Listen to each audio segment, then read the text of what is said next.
안녕하세요. 공포학과 교수입니다.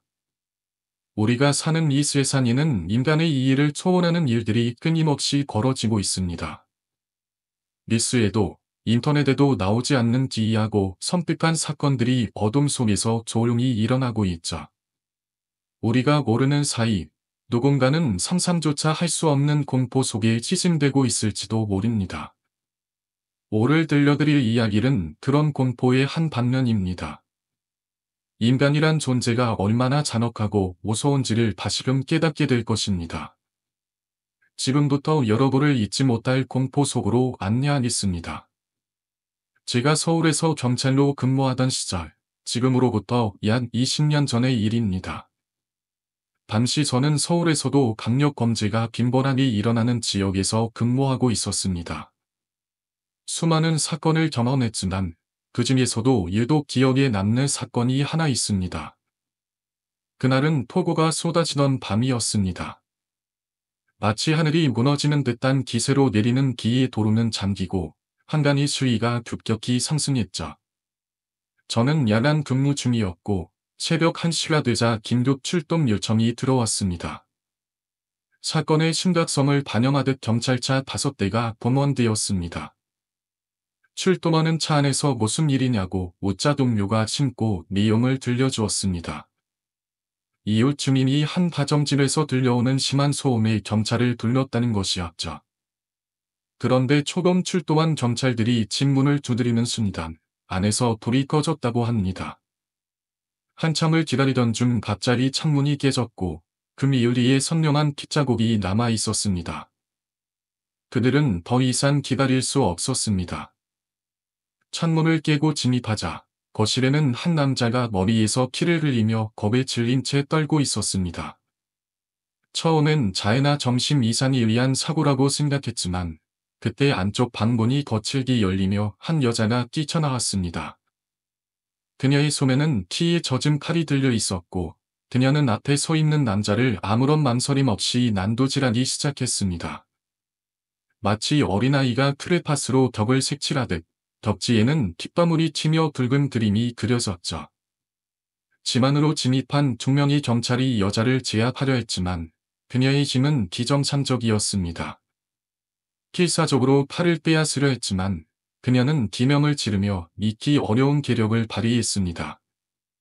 결국 추가 지원 요청이 들어왔고 우리는 완전 무장을 하고 현장에 도착했습니다. 집 주변에는 이미 많은 주민이 몰려 있었습니다. 창문을 통해 안을 들여다보니 점점 많이 감돌고 있었습니다. 심장이 미친 듯이 뛰었고 손에 든 무기가 전혀 미안이 되지 않았습니다. 그 순간 어디선가 사람의 쉬는 소리가 들려왔습니다. 등골이 오싹해지며 머리끝까지 소름이 돋았습니다. 거실 불을 켜자 소파 위에는 내장이 흘러나온 채 죽어있는 남자가 있었고 그 옆에는 피투성이가 된 경찰 2명이 덕에 기대 앉아 있었습니다. 그들은 거의 실신한 상태였습니다. 방 안에서는 기이한 인기척이 느껴졌고 방문 밑으로 피가 흘러나오고 있었습니다. 그 피는 기이하게도 어두운 색을 띠며 이상한 방향으로 번지고 있었죠. 그리고 바로 그때 방문이 쾅 하고 열리며 그 여자가 튀어나왔습니다. 그녀의 눈은 흰자만 보이는 상태였고 입에서는 기괴한 소리가 새어나왔습니다. 우리는 반사적으로 가스총을 발사했지만 여자는 아무렇지도 않게 다가왔습니다. 오히려 그녀가 웃고 있었습니다. 결국 여러 명이 달려들어 그녀를 겨우 제압했습니다. 하지만 이상한 것은 그녀의 몸에서 뭔가 검고 흐릿한 것이 나오는 듯했다는 점입니다. 그것은 마치 안개처럼 흔들리며 밤 안을 맴돌았고 순간적으로 사라졌습니다. 그녀는 병원으로 긴급 이송되었고 저 역시 부상을 입어 같은 응급실로 향했습니다. 커튼 너머로 그녀가 속삭이는 소리가 들려왔습니다. 그 새끼가. 목소리는 점점 격앙되었고 이내 응급실 전체에 몰려 퍼졌습니다. 그 새끼가 내 딸을 죽였다고. 내가 싫다고 했더니 내 새끼를. 저는 순간적으로 정신이 멍해졌습니다. 도대체 무슨 말일까? 쿼즈를 마치듯 머릿속에서 사건을 정리해 보았습니다. 그 남자는 그녀의 남편이 아니었을 수도 있습니다. 아니면 더 끔찍한 일이 벌어졌던 것일 수도 있죠. 다만 한 가지는 분명했습니다. 그 여자는 단순한 살인범이 아니었습니다. 그녀에게는 우리가 모르는 무언가가 들러붙어 있었고, 그것이 그녀를 그렇게 만든 것이었습니다. 그리고 저는 그날 이후로도 가끔씩 한밤중에 그녀의 목소리를 듣습니다. 그 새끼가 내 딸을 비가 추적추적 내리던 밤, 나는 경찰서에서 한참 서류 작업을 하다가 깜딱 잠이 들었다.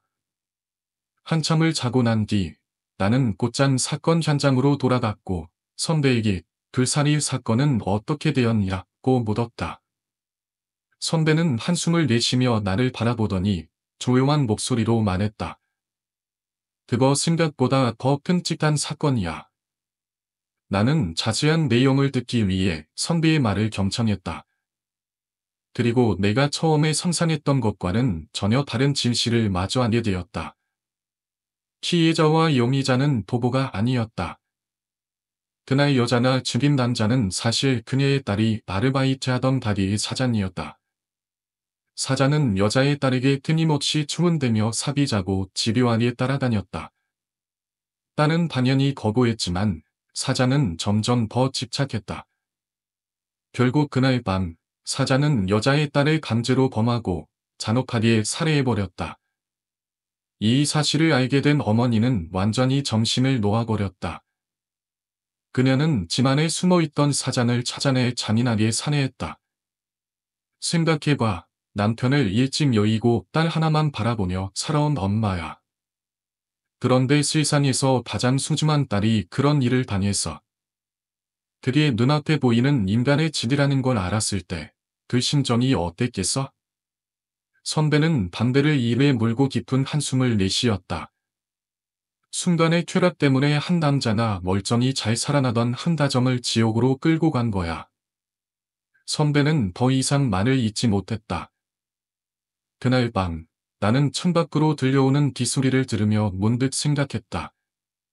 만약 귀신이 존재한다면 저런 인간들은 죽어서도 결코 편히 쉬지 못해야 한다고. 그날 이후로 시간이 흘렀다. 이 사건은 내 기억 속에 깊이 남아 가끔씩 흐린 날이면 그때의 기억이 되살아났다. 나는 어릴 때 주말마다 가족들과 함께 할머니 댁에 가곤 했다. 거기서는 산을 타고 반에서 고기를 잡으며 자연 속에서 시간을 보내는 것이 우리 가족의 힐링 방법이었다. 할머니 댁의 단자는 낮았다. 그래서 초등학생이었던 내 눈에도 반 너머 작은 집이 보였다. 그 집에는 한 아이가 살고 있었는데 늘 혼자서 중얼중얼거리며 무언가를 말했다. 어느 날 나는 동생과 함께 매미를 잡으러 산을 돌아다니다가 그 아이를 만났다. 이상하게도 분위기가 음산했다. 나는 원래 낯을 많이 가리는 편이라 그 아이를 피하려 했지만 그 아이가 먼저 나에게 말을 걸었다. 몇 살이야? 어디서 왔어? 뭐 하고 있어? 그 아이는 꼬치꼬치 묻기 시작했고 나는 조심스럽게 대답했다. 그날 이후로 우리는 가끔씩 함께 놀게 되었다. 하지만 그 아이는 전혀 즐거워 보이지 않았다. 어느 날 나는 숙제를 하려고 마루에 앉아 있었는데 그 아이가 다가왔다. 내가 끙끙대며 고민하던 산수 문제를 아이는 거침없이 풀어나갔다. 그제야 나는 아이에게 몇 살이냐고 물었다. 10살. 나는 9살인데? 나는 이산했다. 하지만 아이는 내년이면 고등학생이 돼 라고 대답했다. 시골의 학교는 진급이 빠르다고 생각하고 그냥 넘어갔다. 그 아이에게는 아버지가 한 분 계셨다. 어머니는 보이지 않았다. 나는 어머니에 대한 질문을 하는 것이 신뢰라고 생각해 묻지 않았다. 하지만 이상한 점이 하나 더 있었다. 그 아이는 아버지를 만날 때마다 마치 얼어붙은 듯 굳어버렸다. 어느 날, 그 아이가 내게 말했다. 이제 아버지가 너랑 놀지 말래. 왜? 그냥, 그냥 놀지 말래. 나는 반신이 공부에 방해가 될까봐 그러는 줄 알고 알겠어. 라고 대답했다. 그리고 그날 이후로 천호를 키에 다녔다. 그러던 어느 날, 할머니가 말했다. 옆집 아이가 귀신의 씨였다대. 너무 똑똑한 것도 탈이라더니. 따하다. 참. 나는 이상하게도 그 말에 공감이 갔다. 어딘가 섬뜩했던 분위기, 또래 같지 않은 행동들. 며칠 뒤, 나는 밤에 편의점에 가기 위해 길을 나섰다. 그런데 갑자기 옆집 방문이 벌컥 열리더니 그 아이가 뛰쳐나왔다. 내 목, 내 목. 그 아이는 자신의 목을 스스로 조르며 마당을 나뒹굴었다. 나는 너무 무서워서 온 힘을 다해 할머니 댁으로 달려갔다. 할머니는 단호하게 말했다. 못 본 척해다. 그날 이후로 그 아이는 사라졌다.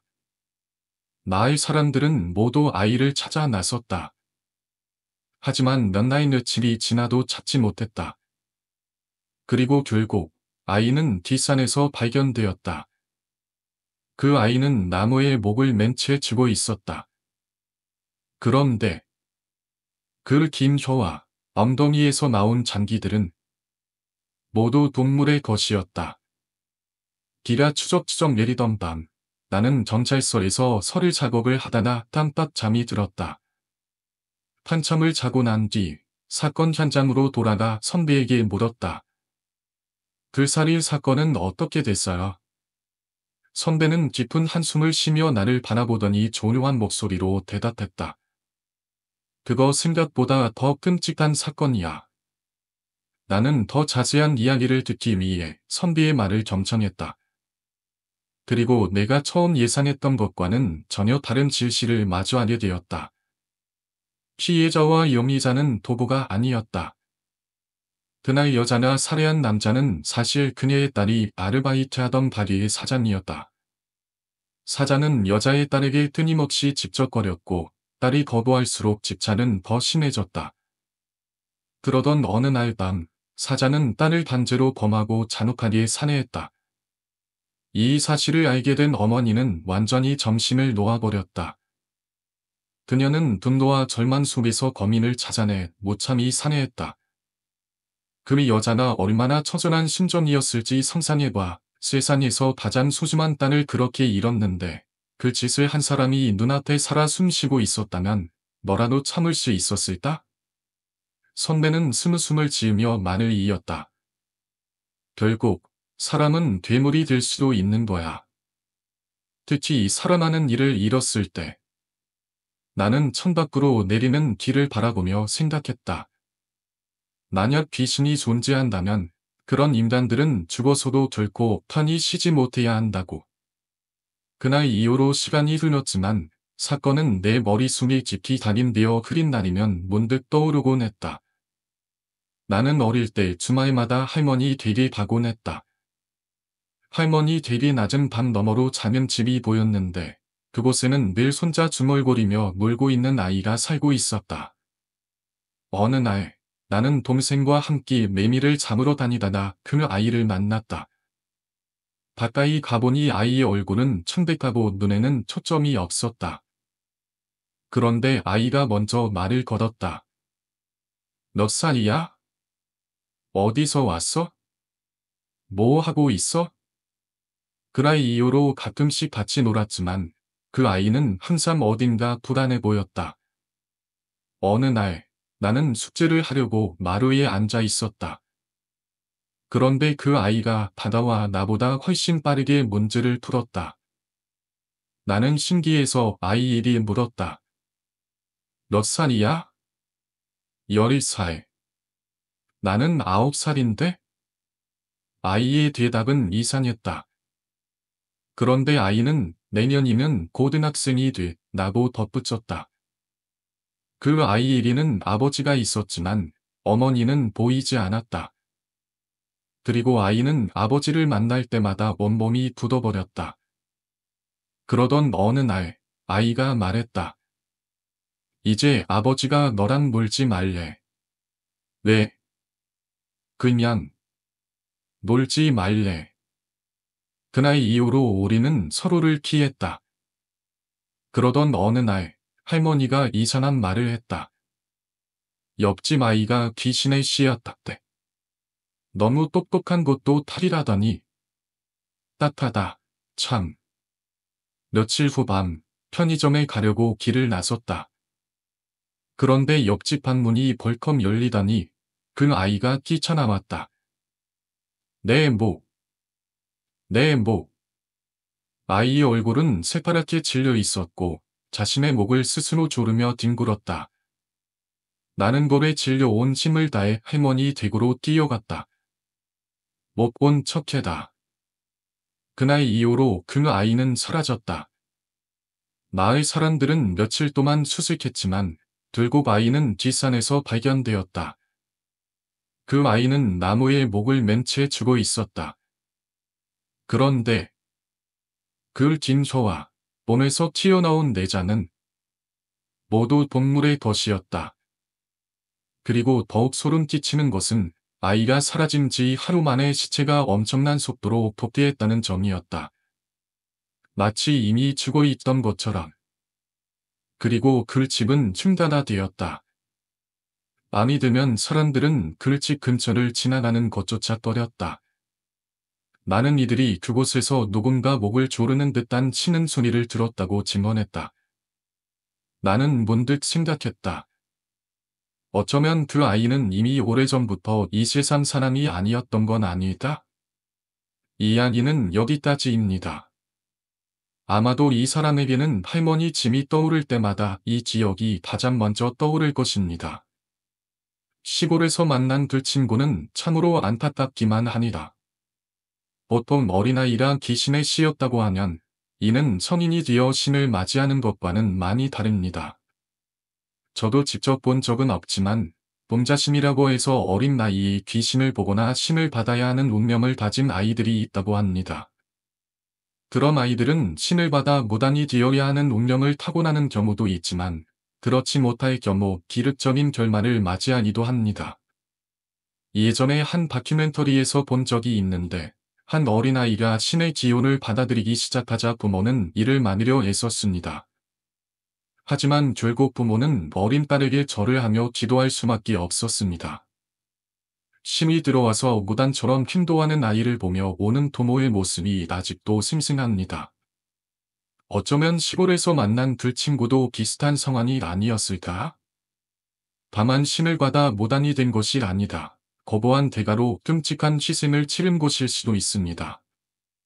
그 아이는 친구들과 노는 것을 좋아하고 공부도 잘했지만 결국 비극을 피할 수 없었습니다. 이런 경우 부모가 도와주거나 막아주는 것도 쉽지 않습니다. 그래서 더욱 안타깝고 끔찍한 사건인 것 같습니다.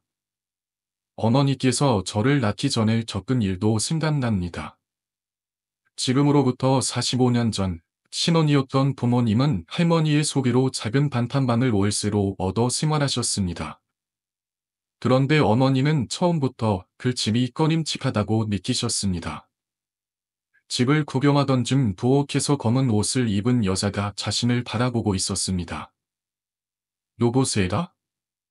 어머니가 묻자 그 여자는 미소를 지으며 부엌 뒷문으로 사라졌습니다. 마치 바람에 날려가듯이. 집주인에게 묻자 그런 사람은 없다. 나보 단호히 대답했습니다. 이사 첫날 밤 어머니는 꿈을 꾸었습니다. 아니, 꿈이라고 하기엔 너무나 생생한 경험이었습니다. 어젯밤 부엌에서 본 그 여자가 눈앞에 서 있었습니다. 죽어다, 이인이랑. 그 여자는 어머니의 목을 조르기 시작했습니다. 그 순간 어머니는 아버지의 옆구리를 힘껏 꼬집었습니다. 아버지는 깜짝 놀라 어머니를 깨웠고 안멍에서 벗어난 어머니는 땀을 흘리며 헐떡였습니다. 하지만 그날 밤은 끝이 아니었습니다. 어머니가 신혼 때 겪은 이 이야기는 지금으로부터 약 45년 전의 일입니다. 당시 어머니와 아버지는 신혼살림을 차릴 곳을 찾고 계셨는데 마침 할머니께서 소개해 주신 반탄반이 있는 집이 있었습니다. 집 자체는 조금 낡았지만 그래도 지화집과 비슷한 구조를 하고 있었고 작은 부엌과 연탄 아궁이도 갖추고 있어서 신혼살림을 하기엔 부족함이 없어 보였습니다. 하지만 어머니께서는 처음부터 그 집에 대해 뭔가 석연치 않은 기분을 느끼셨다고 합니다. 처음으로 집을 보러 갔을 때 어머니는 집주인과 함께 안을 둘러보고 있었습니다. 그러다가 혼자 부엌으로 들어갔는데 순간 소름 끼치는 광경을 목격하게 됩니다. 부엌 한쪽 구석에서 검은 옷을 입은 여성이 어머니를 가만히 응시하고 있었습니다. 그녀의 얼굴은 창백하고 눈빛은 어딘가 원망이 서려 있었습니다. 머리카락은 길고 흐트러져 있었습니다. 어머니는 순간 등골이 오싹해지며 몸이 얼어붙었지만 곧 정신을 차리고 떨리는 목소리로 물었습니다. 누구세요? 하지만 그 여인은 아무 대답도 하지 않았고 그냥 서늘한 미소를 짓더니 스르르 부엌 뒷문을 통해 사라졌습니다. 그런데 그녀가 사라지는 모습이 너무도 비현실적이었습니다. 마치 안개처럼 바람에 흩날리는 먼지처럼 스르르 사라진 것입니다. 밤아만 어머니는 급히 밖으로 나가 집주인에게 물었습니다. 저기, 이 집에 혹시 다른 세입자나 있나요? 그러자 집주인은 의아한 표정을 지으며 대답했습니다. 아니요. 무슨 말씀을 하시는 겁니다? 세입자는 우리밖에 없습니다. 어머니는 이상한 기분이 들었지만 곧 겨울이 다가오고 있었고 마땅한 집을 다시 찾기가 어려울 상황이었기에 결국 그곳으로 이사를 하기로 결정했습니다. 이사를 마치고 간단한 집들이를 한 후 어머니와 아버지는 첫날 밤을 맞이했습니다. 당시 어머니는 임신 중이셨고 피곤한 몸을 이끌고 일찍 잠자리에 들었습니다. 아버지는 이미 골아떨어져 콘을 골고 있었죠. 그런데 뒤통당 갑자기 어머니는 누군가가 자신을 세게 흔드는 느낌에 눈을 떴습니다. 눈앞에는 낮을 부엌에서 본 금이 여자가 있었습니다. 하지만 이번에는 단심이 서 있는 것이 아니다. 끔찍한 표정으로 어머니를 노려보며 다가오더니 목을 조르기 시작했습니다. 죽어다. 이인연. 죽어다. 어머니는 숨이 막혀 몸부림을 치기 시작했습니다. 하지만 이상하게도 목에서 손을 떼어낼 수가 없었습니다. 마치 쇠사슬로 묶인 것처럼 그녀의 손은 가만히 조여왔습니다.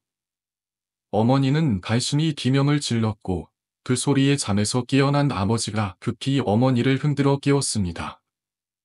무슨 일이라? 무슨 악몽이라도 꿨어? 어머니는 떨리는 손으로 목을 감싸쥐며 숨을 몰아쉬었습니다. 밤 안에는 아무도 없었습니다.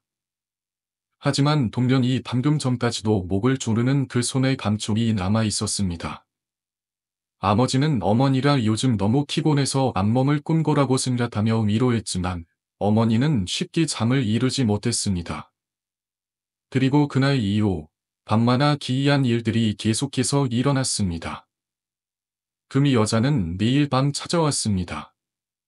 어머니는 매일 새벽마다 소름 끼치는 한기 속에서 눈을 떴고 그녀는 침대 머리맡에서 어머니를 내려다보고 있었습니다. 그러다가 어머니를 향해 다가와 목을 조르거나 배를 때렸습니다. 그러던 어느 날 밤, 어머니는 갑작스러운 통증에 눈을 떴습니다. 그리고 아버지도 뭔가 이상한 기운을 느껴 눈을 떴자.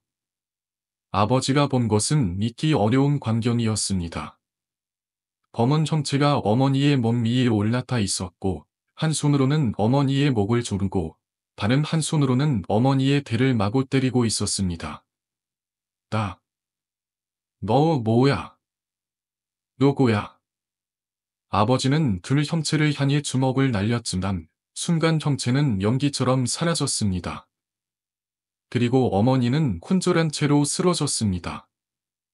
불행하게도 그날 밤 어머니는 배숨이 아이를 잃고 말았습니다.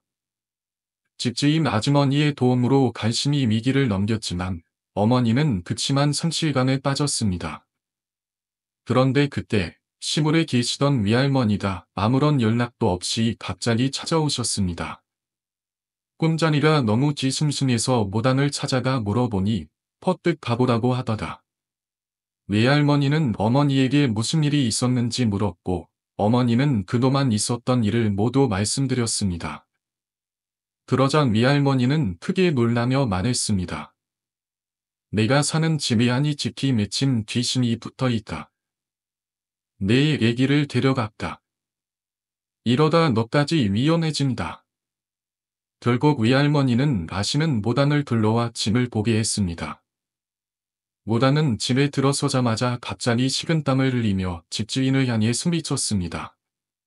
어떻게 이런 밤을 임신한 새벽한테 내어줄 수가 있어? 이 반에는 원한이 가득하다. 원한은 집주인을 추궁했고 결국 집주인은 모든 사실을 털어놓았습니다. 그 집에서는 과거 한 여인이 끔찍한 시집살이를 견디다 못해 방에서 스스로 목을 내어 자살했습니다. 그 여인의 원혼이 집에 남아 있었다는 것입니다. 그날 이후 어머니와 아버지는 급히 그 집을 떠났고 얼마 지나지 않아 그 집은 완전히 철거되었습니다. 하지만 이상한 점은 어머니가 마지막으로 집을 떠날 때였습니다.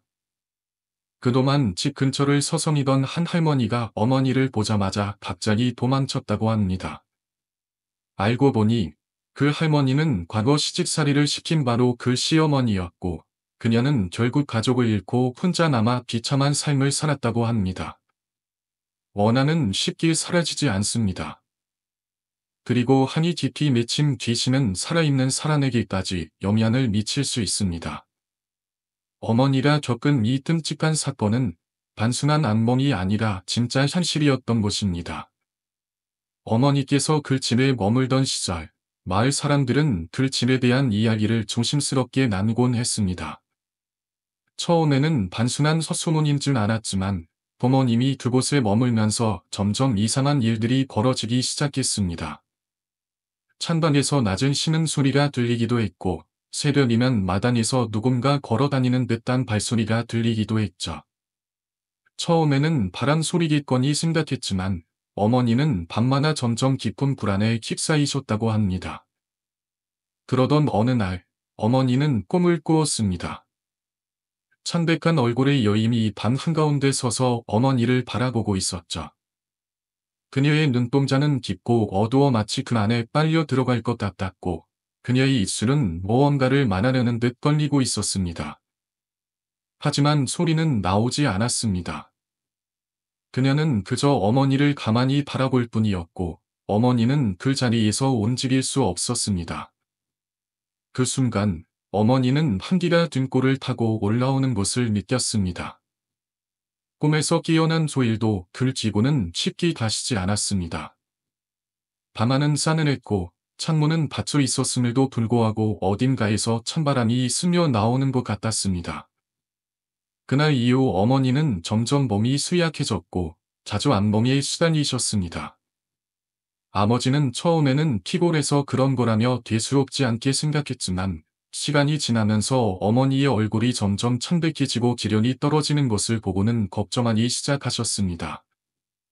그러던 어느 날 어머니는 결국 근처의 유명한 무당을 찾아가게 되었습니다. 무당은 어머니의 이야기를 듣자마자 얼굴이 굳어졌습니다. 그러더니 한동안 침묵하다가 조심스럽게 말했습니다. 그 집. 아주 오래전부터 좋지 않은 기운이 쌓여 있었어. 거기 있던 사람들은 다 안 좋은 일을 겪었지. 무당은 어머니와 함께 다시 그 집으로 향했습니다. 집주인에게 양해를 구한 후 무당은 집 안을 자세히 둘러보았습니다. 그리고는 부모님이 기도하던 방이 취칫돌 근처를 다니켰습니다. 여기를 한번 파고자. 땅을 파내자 해진 비단 주머니 하나가 나왔습니다. 주머니를 열어보니 낡은 부적이 들어 있었습니다. 그리고 방의 구석구석을 살펴보니 잘 보이지도 않는 곳에 또 다른 부적들이 여기저기 붙어 있었습니다. 모다는 그것을 보더니 80하며 말했습니다. 만화의 할망구가 술시를 써 맞구만. 그러니 그 며느리가 한도 못 풀고 여기에 미여 있는 거지. 저 부적들은 염원을 가두는 부적이다. 이 집이 제대로 타날 리가 없지. 그 소, 오다는 집주인에게 제사를 정성껏 차리고 진심으로 명복을 빌어주라고 조언했습니다. 제사를 지내던 날, 어머니는 아버지의 말일도 불구하고 그 집을 다시 찾아갔습니다. 제사를 모시는 자리에서 어머니는 조용히 기도를 드렸습니다. 그러던 중 한기가 스며들듯이 느껴지더니 갑자기 촛불이 일렁였습니다. 마치 누군가가 곁에서 지켜보고 있는 것 같았죠. 그날 밤 어머니는 다시 꿈을 꾸었습니다. 하지만 이번에는 이전과 달랐습니다. 그 여인은 깨끗한 한복을 차려입고 있었고 얼굴에는 더 이상 원만히 서려있질 않았습니다. 오히려 깊은 슬픔과 소외가 깃든 표정이었죠. 정말 이 아내다. 그녀는 떨리는 목소리로 말하며 눈물을 흘렸습니다. 어머니도 그 모습을 보고는 마음이 무너졌습니다. 그녀를 원망하는 마음보다는 그녀가 초랬던 고단한 삶과 억울한 죽음이 더 가슴 아팠습니다. 어머니는 그녀의 손을 꼭 잡고 함께 울었습니다. 그러자 여인은 어머니 이리 미소를 지으며 말했습니다. 내 미안해서 선물 하나 드리고 봐. 그녀는 작은 금두꺼비 한 마리를 어머니 이리 건넸습니다. 어머니는 그것을 받아들자마자 잠에서 깨어났습니다. 꿈이었지만 손에는 동명이 무언가를 쥐고 있는 듯한 감각이 남아 있었습니다. 그리고 얼마 지나지 않아 어머니는 저를 임신하게 되셨습니다. 그 뒤로도 제 삶에는 기고한 일이 많았습니다. 하지만 저는 가끔씩 그 여인이 저를 지켜주고 있다고 생각합니다. 부모님께서는 서울로 이사를 가셨고 몇 년 후 제가 태어났습니다. 아버지는 장거리 트럭 운전기사로 일하셨기 때문에 자주 짐을 비우셨습니다. 그러던 어느 겨울 어머니가 막내 동생을 출산하셨습니다. 하지만 동생은 미수아로 태어나 몸이 너무나도 약했습니다. 당시 어머니는 첫 아이를 잃었던 경험이 있었기에 더욱 절망하셨습니다. 아기를 품에 안고 매일같이 울기만 하셨습니다. 동생은 7일간 거의 아무것도 먹지 못했고 숙면이 점점 퍼져가는 듯했습니다. 그날 밤 저는 깊은 잠에서 깨어났습니다. 그리고 좁은 단칸방에서 기이한 광경을 목격했습니다. 어느 아주머니가 동생 옆에 앉아 있었습니다.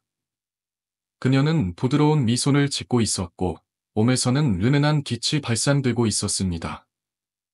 그녀는 조용히 동생의 머리를 쓰다듬고 있었습니다. 저는 말을 하지 못한 채 멍하니 그 장면을 바라보았습니다. 다음 날 아침 기적이 일어났습니다. 동생의 몸 상태가 갑자기 호전된 것이었습니다. 의사들도 이해할 수 없는 일이었습니다. 그 어머니는 해마다 동생의 생일이 지나고 5일째 되는 달, 금 여인을 위해 작은 제사를 지내기 시작하셨습니다. 그리고 저와 동생은 그날만큼은 반드시 참석했습니다. 금 여인이 우리 곁을 떠났을지라도 그녀의 존재는 여전히 우리 가족의 마음속에 남아 있습니다. 그녀가 남긴 깊은 인연과 그날 밤의 기적을 우리는 영원히 잊을 수 없을 것입니다. 2. 저주받은 인부리의 망치 소리. 내가 어릴 적 살던 동네에는 조금 특이한 구조의 길나다 하나 있었다. 내관상 4층짜리였지만 1층이 지면에서 약 1.5m 정도 높이 솟아 있었으며 지하실 창문이 도로 쪽으로 몇 개나 있었다. 그 길나는 늘 음산한 분위기를 풍겼고 동네 아이들 사이에서는 저주받은 길나라 불리곤 했다. 그런데 어느 날부터인가 밤이 깊어질 무렵이면 기이한 소리가 들려오기 시작했다. 쾅, 쾅, 쾅. 마치 누군가 덧물떡을 망치로 내려치는 듯한 묵직한 소리였다. 처음에는 공사장에서 나는 소리라 생각했지만 이상한 점이 있었다. 검사장은 이미 몇 년 전에 끝났고 소리는 특정 시간대야 밤 10시 이후에만 들린다는 것이었다. 소문은 금슬 퍼졌다. 동네 고등학생 한 명이 학원 수업을 마치고 귀가하던 중 길라 앞에서 망치를 든 남자를 목격했다는 것이다. 남자는 건물 외벽을 힘껏 내려치고 있었다. 고등학생은 깜짝 놀라 소리를 질렀다. 저기요. 뭐 하세요? 하지만 남자는 대답하지 않았다. 그저 망치를 든 손을 멈추지 않은 채 계속해서 건물을 내려칠 뿐이었다. 이상한 기운이 느껴져 자세히 보니 그 남자의 얼굴은 반쯤 느껴져 있었고 붉은 피가 질질 흐르고 있었다. 공포에 질린 학생이 비명을 지르자 길라 안에 있던 주민들이 하나둘씩 나와 무슨 일이냐고 물었다. 그런데 기이한 일이 벌어졌다. 동면 건물 벽을 내려치던 남자가 있었는데 주민들이 나오는 순간 거짓말처럼 사라져 버린 것이다. 그 후로도 비슷한 목격담이 계속해서 들려왔다. 길라 앞을 지나던 사람들이 새벽녘에 망치를 든 인물을 목격했다는 것이다. 소문이 퍼지면서 사람들은 그 길라를 피하려 했다. 결국 주민들이 무당을 찾아가 이곳에 무슨 일이 있는지 물었다. 무당은 길라를 한참 바라보더니 한숨을 내쉬었다. 이 건물이 세워질 때 한 인부가 이곳에서 사고로 목숨을 잃었어. 하지만 그는 자신의 죽음이 건물 때문이라고 생각하는 거지. 그래서 밤마다 건물을 부수려고 하는 거야. 그리고 무당은 더욱 충격적인 이야기를 들려주었다. 사람들은 이 길라나 원래 4층짜리라고 생각하지만 사실은 5층이었어. 인부가 계속 망치질을 하면서 건물이 점점 가라앉고 있는 거야. 지금 1층이 지면보다 낮아 보이는 것도 그 때문이지. 이후에도 길라에서는 정체불명의 망치 소리가 가끔씩 들려왔다. 하지만 사람들은 더 이상 이곳을 문제 삼지 않았다. 그저 시간이 흐르면 그 한만던 인부의 영혼도 언젠가 사라질 거라고 믿을 뿐이었다. 이 버려진 아기의 울음소리. 늦은 밤 시골 마을의 한 가정집에서 TV를 보던 아주머니가 있었다. 시간이 벌써 자정을 넘어가고 있었고 그녀는 졸린 눈을 기리며 채널을 이리저리 돌리고 있었다. 그때였다. 응예. 응예. 찬방에서 아기 울음소리가 들려왔다. 이상했다. 이미 한밤중이었고 이런 시간에 바깥에서 아기 울음소리가 날 이유가 없었다. 아주머니는 혹시나 아기가 길거리에 버려진 것은 아닌지 걱정되어 서둘러 밖으로 나갔다. 어두운 거리. 희미한 가로등 불빛 아래 작은 바구니 하나가 놓여 있었다. 그 안에는 갓난아기가 있었다. 놀란 아주머니는 망설임 없이 아기에게 받아갔다. 그런데 이상했다. 분명히 가까이 다가가고 있었는데 바구니는 계속 같은 거리에서 멀어지는 것만 같았다. 그리고 순간 바로 든 불빛이 깜빡거리더니 바구니 속 아기가 사라져 버렸다. 아주머니는 멍하니 바닥을 내려다보았다. 분명 아기가 있었는데 아무것도 남아있지 않았다. 그때였다. 근처 시소 위에서 검은 고양이 한 마리가 그녀를 빤히 바라보고 있었다. 고양이는 한참 동안 아주머니를 쳐다보다가 갑자기 입을 열었다. 엄마. 엄마. 그리고는 어두운 골목길로 사라졌다. 그 후로 마을에서는 밤이 되면 버려진 아기의 울음소리가 들려온다는 소문이 퍼졌다. 사람들은 그 아기가 어딘가에서 자신의 엄마를 찾고 있다고 믿었다. 3. 저수지의 낚시꾼. 어느 마을에서 초등학생 2명이 실종되는 사건이 발생했다. 아이들은 친구들과 놀이터에서 놀다가 집에 돌아오지 않았고 부모들은 경찰과 함께 마을을 샅샅이 뒤졌다. 하지만 아무런 흔적도 발견되지 않았다. 며칠 후 한 남자가 몰래 저수지에서 불법 낚시를 하고 있었다. 그는 전기 충격기를 이용해 물고기를 잡으려 했다. 저수지에 전류가 흐르자 물고기들이 하나둘씩 떠올랐다. 남자는 만족스러운 미소를 지으며 그물을 끌어올렸다. 그런데 무언가 이상했다. 그물이 심하게 무거웠다. 그리고 기분 나쁜 축축한 감촉이 손끝으로 전해졌다. 뭐야? 그물이 찢어지면서 그 안에서 부풀어 오른 어린아이의 시체 두 구가 툭 떨어졌다. 남자의 눈앞에 풀 죽은 얼굴의 두 아이가 서 있었다. 그들은 조용히 그러나 짙은 원망을 담은 눈빛으로 남자를 바라보았다.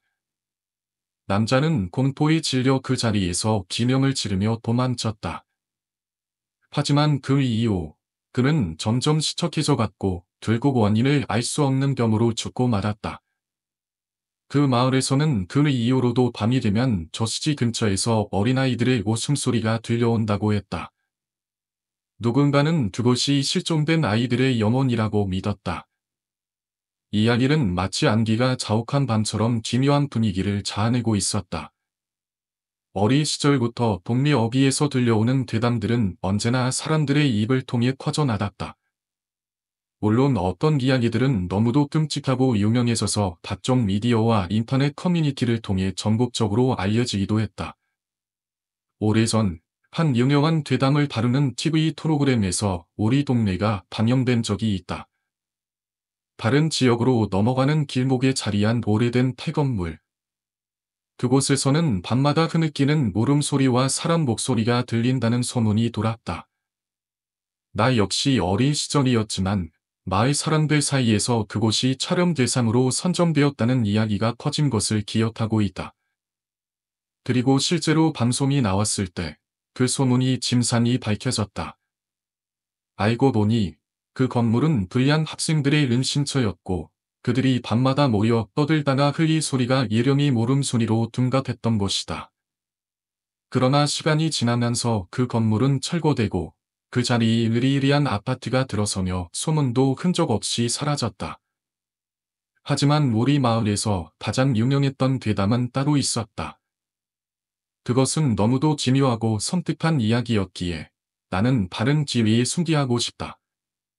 어떻게 안 되겠습니까, 의원님? 나는 반절한 마음으로 의원님이 눈을 바라보았다. 하지만 돌아오는 대답은 냉정했다.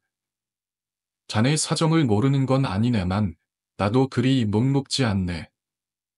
그러니 너무 매정하게 생각지 말게나. 자네 어머님 경세가 가렵지 않아. 비한 약재가 많이 들어가네. 나도 돈이 있어야 약재를 사고 약을 다릴 수 있지 않겠나?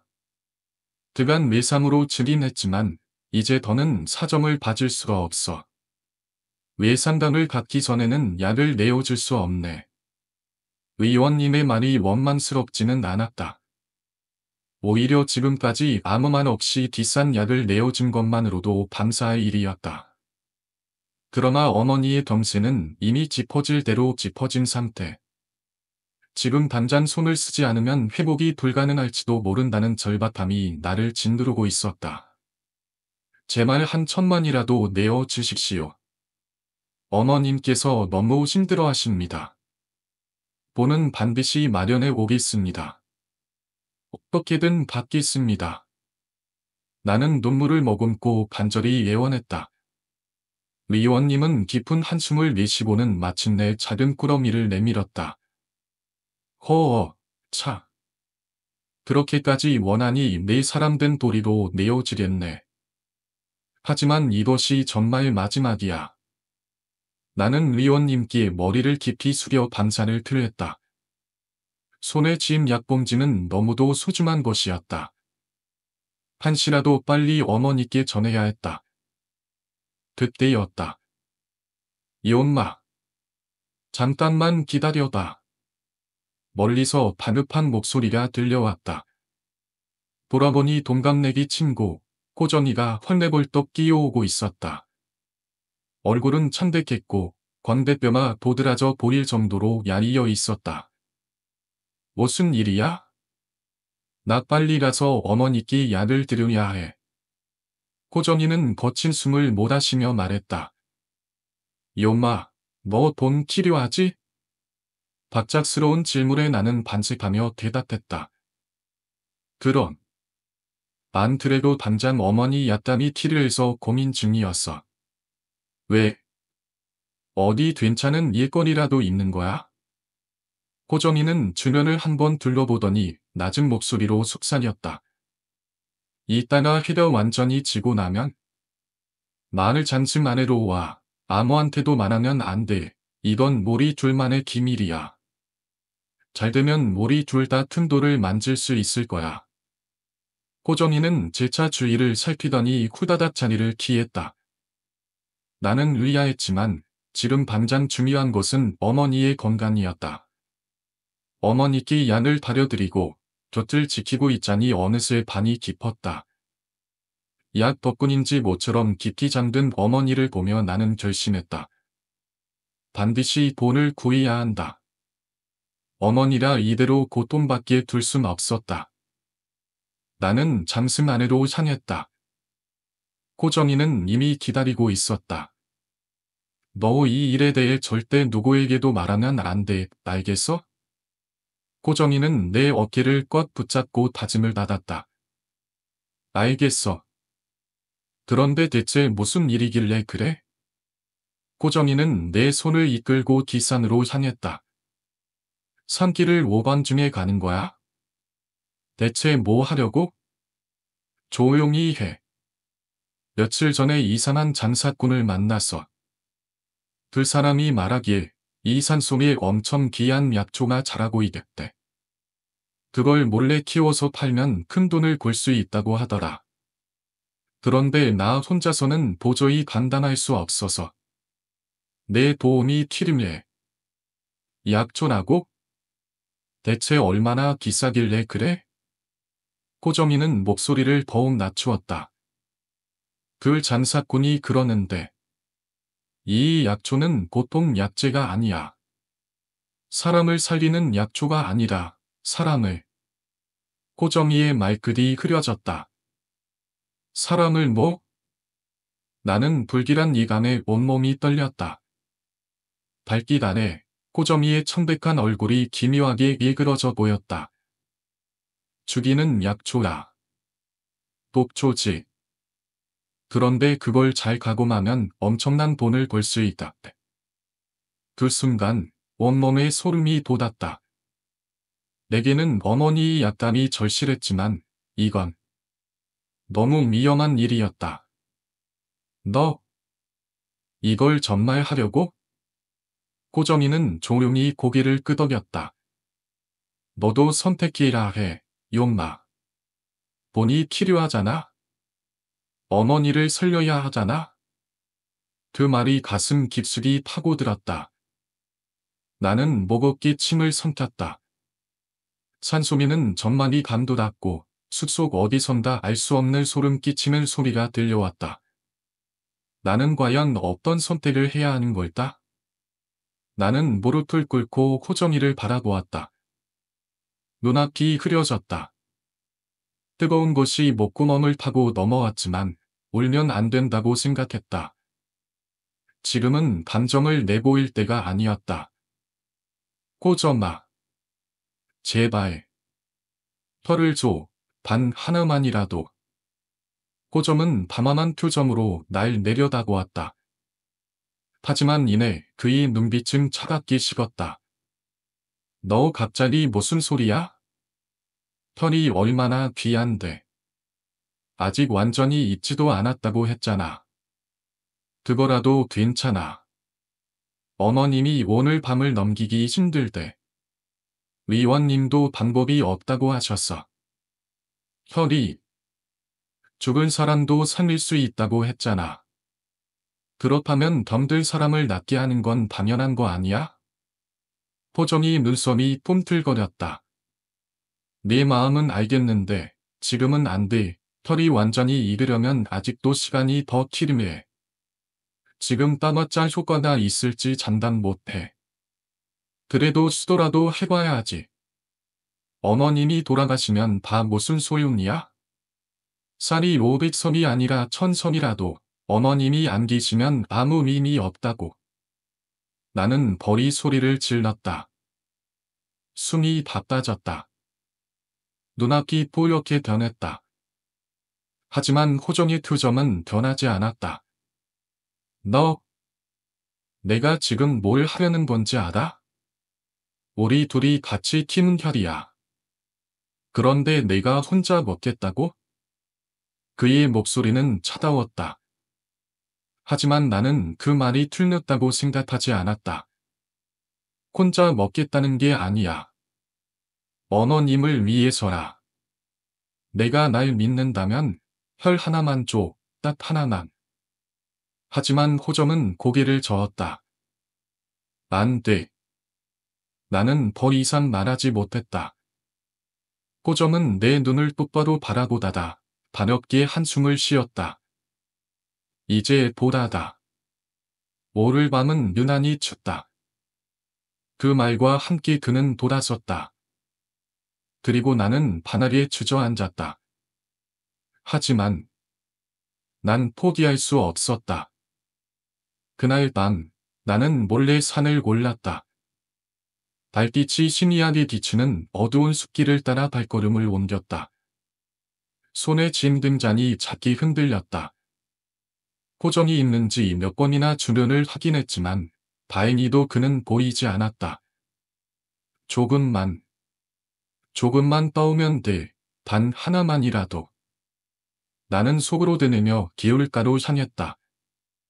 도착한 곳에는 검붉은 열매가 탐스럽게 달린 혈이 서 있었다. 피로 자란 기묘한 풀, 그 열매를 보면 볼수록 마음이 더 조급해졌다. 어머님이 이걸 드시면 분명. 나는 조심스럽게 손을 뻗었다. 하지만 그 순간. 너 지금 뭐 하는 거야?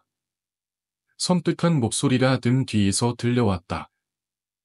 나는 얻어붙었다. 천천히 돌아보았다. 그리고 발빛 아래 선 호정을 보았다. 그의 손에는 날이 건드리는 작은 칼이 들려 있었다. 설마 몰래 혀를 가져가려던 거야? 호정의 목소리는 평소보다 낮고 깊었다. 나는 숨이 막혔다. 그게 어머님이 너무 미독하셔서 단 하나만이라도. 나는 필사적으로 변명했지만 호정이의 눈빛은 싸늘했다. 뒷심자는 필요 없어. 그의 손이 몸지렸다. 팔날이 발빛을 받아 번뜩였다. 나는 피할 새도 없이 가슴에 서늘한 감촉을 느꼈다. 순간적으로 온몸이 얼어붙었다. 차가운 감각이 스며들었고 따뜻한 액체가 몸을 적시는 것이 느껴졌다. 나는 휘청거리며 뒤로 물러섰다. 손을 들어 가슴을 만져보았다. 키였다. 내 키. 호. 전마. 나는 그의 얼굴을 바라보았다. 그러나 호정은 조금도 흔들리지 않았다. 그는 그저 담담하게 내 몸을 밀어 넘어뜨렸다. 몸이 땅에 부딪혔다. 눈앞이 점점 어두워졌다. 그 순간 나는 희미하게 들을 수 있었다. 혈이 잃을 때가 다 됐네. 그리고 차갑고 어두운 밤 속으로 내 의식이 가라앉았다. 며칠 후 마을 사람들이 산속에서 이상한 광경을 목격했다. 혈sam이 자라던 기울다. 그곳에는 누군가의 손이 흙 속에서 튀어나와 있었다. 핏빛이 스며든 땅. 그리고 더욱 붉게 물든 혈의 열매.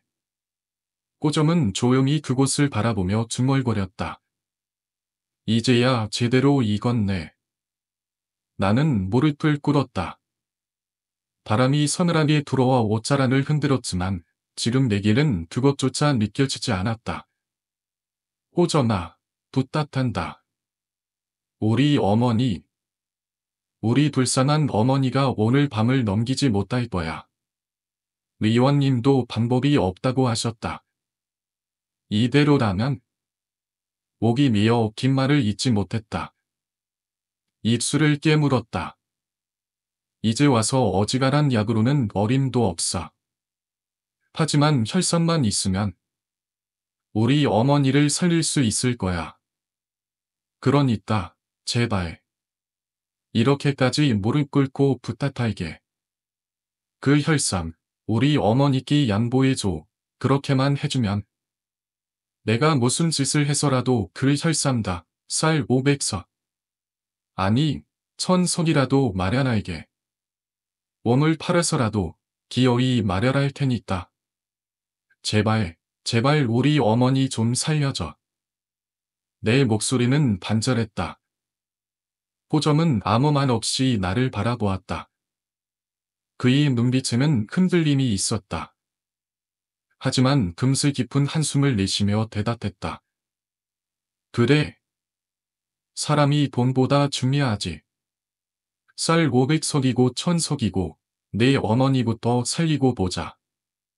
그 말을 듣자마자 나는 그 일이 머리를 조아렸다. 고맙다. 정말 고맙다. 호점아. 이 은혜 절대 잊지 않을게. 하지만 호점은 쉽게 웃지 않았다. 근데 그 일이 그렇게 간단치 않아. 무슨 뜻이야? 털쌈을 바로 캐낼 순 없어. 장사치가 그러더라. 벌 잃은 혈쌈은 복이나 다름없대. 완전히 잃으려면 더 많은 키가 필요해. 나는 호정의 말을 듣고 조용히 손바닥을 내려다보았다. 반심이 붙어있던 상처에서는 옅은 키가 새어나오고 있었다. 호정아, 가자. 같이 가자. 나는 결심했다. 달빛이 어스름하게 내려앉은 산속. 우리는 개울가에 도착했다. 호정이 앞장서서 걸어갔고 나는 그의 뒤를 따라갔다. 펼섬 앞에 서서 나는 소정이 손바닥을 그어 키를 흘려넣는 모습을 바라보았다. 그러나 여전히 열매는 범붉은 색을 띠고 있었다. 아직 한참 키가 부족한 듯했다. 무슨 일이 있어도 나를 말리지 마. 나는 소정을 바라보며 말했다. 내가 쓰러져도 키를 잘 먹일 수 있도록 해야 열매가 이르면 길일로 섬을 다려 어머니께 가져다 드려. 나는 신경 쓰지 말고. 알겠지? 호점은 내키지 않는 얼굴로 고개를 끄덕였다. 나는 칼을 단단히 쥐고 깊이 손목을 그었다. 퍼져나오듯 흘러나오는 피. 털섬의 열매가 서서히 손놈한 붉은색으로 물들기 시작했다. 호점은 조마조마한 얼굴로 나를 바라보았다. 괜찮아. 아직은. 그러나 내 몸은 점점 말을 듣지 않게 되었다. 어지러웠다. 세상이 빙글빙글 돌았다. 그럼에도 나는 손을 뻗었다. 조금만, 아주 조금만 더. 마침내 펼삼의 열매가 완전히 붉게 차오른 순간 호점이 나에게 달려왔다. 그는 마른 손으로 내 손목을 감싸며 밀쳤다. 됐어. 캐냈어. 저거 보이지? 이제 괜찮아.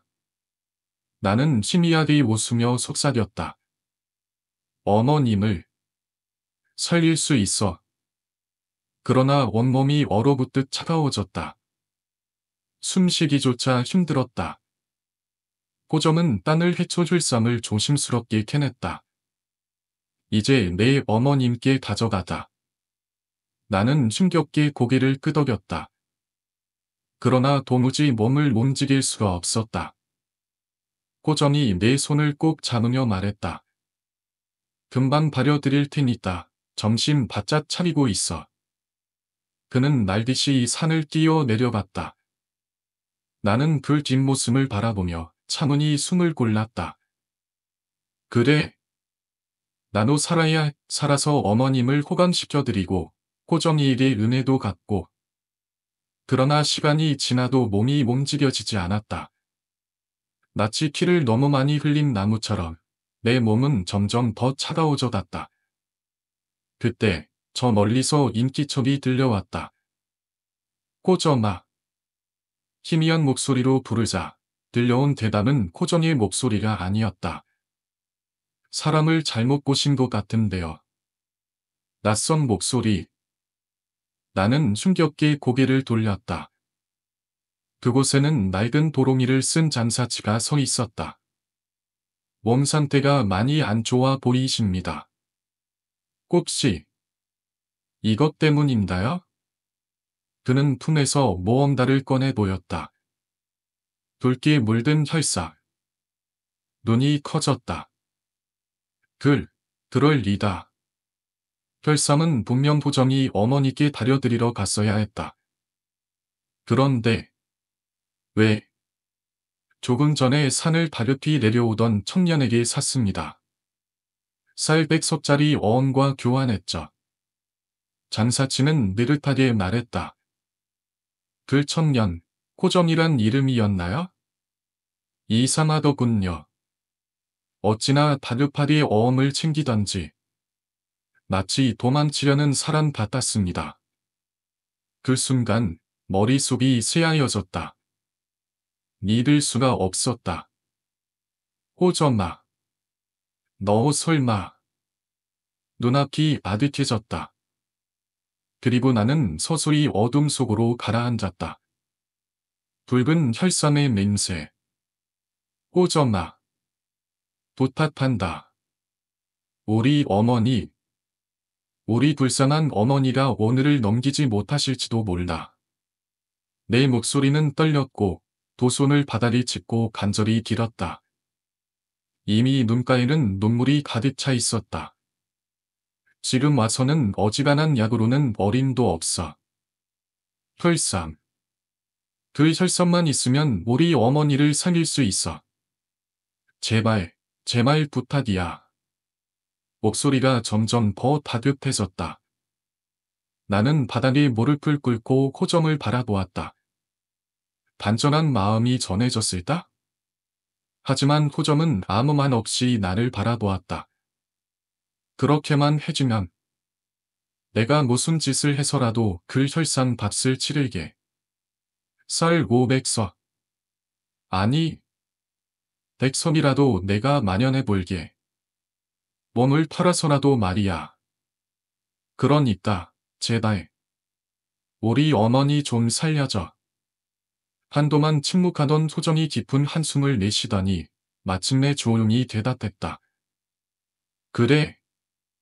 사람이 돈보다 중요하지. 쌀 500석이고 1000석이고 일단 어머님부터 살리고 보자. 그 말에 나는 눈물을 쏟아냈다. 고맙다. 정말 고맙다. 호정아. 이 은혜. 절대로 잊지 않을게. 그러나 호정은 여전히 근심 어린 표정을 지었다. 하지만 그 일이 그렇게 간단치 않을 거야. 혈삼은 그냥 바로 키울 수 있는 게 아니거든. 무슨 뜻이야? 그 장사치가 말하길 혈삼은 독이나 다름없대. 그냥 킨다고 되는 게 아니라 키가 더 필요하대. 아주 많이 말이야. 나는 조용히 손바닥을 내려다보았다. 단신이 굳어가던 상처에서 다시 피가 맺혀 흐르고 있었다. 호정이 내 어깨를 붙잡고 말했다. 괜찮겠어? 내가 감당할 수 있을지 모르겠어. 나는 숨을 깊게 들이마시며 고개를 끄덕였다. 가자. 같이 가자. 그리고 부탁 하나만 할게. 나는 혈섬 앞에 서서 호정이 손을 내미는 모습을 바라보았다. 검붉은 열매는 여전히 음산한 빛을 띠고 있었고 더 많은 키를 원하는 듯 꿈틀거렸다. 무슨 일이 있어도 나 말리면 안 돼. 내가 쓰러져도. 키를 제대로 먹일 수 있도록 해야 해. 호정은 걱정스러운 눈빛으로 나를 바라보았지만 결국 무겁게 고개를 끄덕였다. 나는 오른손으로 단단히 칼을 쥐고 손목 깊숙이 그어 올렸다. 술. 붉은 피가 솟구치며 바닥으로 떨어졌다. 조금만, 아주 조금만 더. 혈산의 붉은기가 점점 더 짙어졌다. 하지만 내 시야는 흐려져갔다. 이 엄마. 정신 차려. 이제 됐어. 꼬정이 두튀 달려와 내 손목을 천둥 감쌌다. 봐봐. 혈산이 완전히 익었어. 이제 어머님을 살릴 수 있어. 하지만 내 온몸은 뜨겁게 타들어갔고 세상이 빙글빙글 돌았다. 눈앞이 깜깜해지면서도 단 한 가지 생각만이 내 마음을 채웠다. 어머님을 살릴 수 있다. 얼마나 시간이 흘렀을까.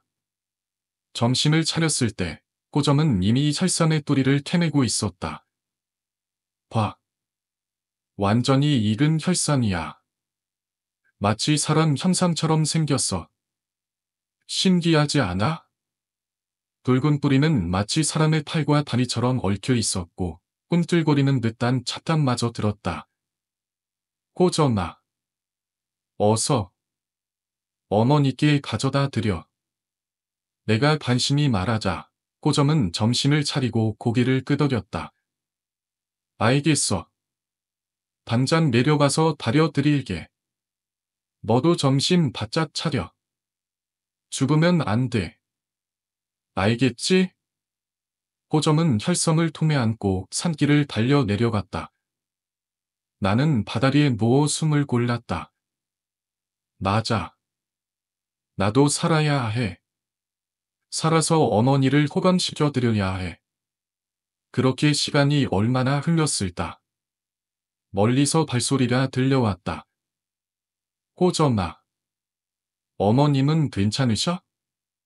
하지만 돌아온 목소리는 익숙하지 않은 차가운 음성이었다. 사람을 잘못 보셨군요. 낯선 남자가 서 있었다. 검은 도롱이를 입은 잠사치였다. 어째 몸 상태가 안 좋아 보이는군요. 혹시 이 때문인가요? 그는 툼에서 혈섬을 꺼내 보였다. 나는 충격에 사로잡혔다. 왜? 이게 왜 내 손에 있는 거야? 그 청년에게서 샀습니다. 400석짜리 어음을 받고 말이죠. 낯이 도망치듯 급히 떠나더군요. 그 순간 내 머릿속이 새하얗게 변했다. 꼬정이 날 배신한 걸까?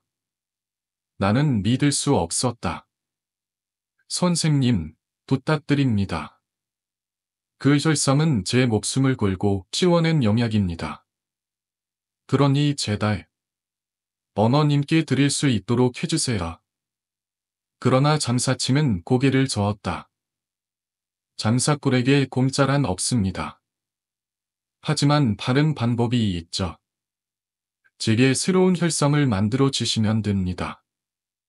무슨 뜻이죠? 이 씨앗을 삼키십시오. 그러면 당신 몸속에서 혈삼이 자라날 겁니다. 피를 전부 빨아먹고 꽃을 키우겠죠. 그때가 되면 전 그 혈삼을 수확할 것이고 당신 어머님은 구할 수 있을 겁니다. 어때요? 거래하시겠습니까? 나는 잠시 고민했지만 대답할 필요도 없었다. 입을 벌리고 장사치가 씨앗을 넣어주기를 기다렸다. 그러나 그 순간 어디선가 익숙한 목소리가 들려왔다. 이온다. 너 왜 그래? 정신 차려. 꼬정이었다. 혈삼은 어머님께 다려드렸어. 금방 건강해지셨어. 그러니까 어서 정신 차려. 나는 믿을 수가 없었다. 그렇다는 장사치의 말은 약속과 다르군요. 장사치는 어둡게 중얼거렸다. 어머님을 살릴 수 있었으니 됐잖아. 꼬정이 밀쳤다. 하지만 내 몸은 이미 늦었다. 온몸이 불타는 듯한 고통이 밀려왔다. 나는 입을 벌려 기념을 질렀지만 목소리는 나오지 않았다. 이제야 피워낼 시간이군요. 장사치는 흐뭇한 표정을 지으며 중얼거렸다. 그 순간 내 심장에서 붉은 쌈이 자라나기 시작했다. 온몸에서 무언가 꿈틀거리며 피를 빨아들이는 느낌이 들었다. 그제야 깨달았다. 이제 나는 혈삼이 된다.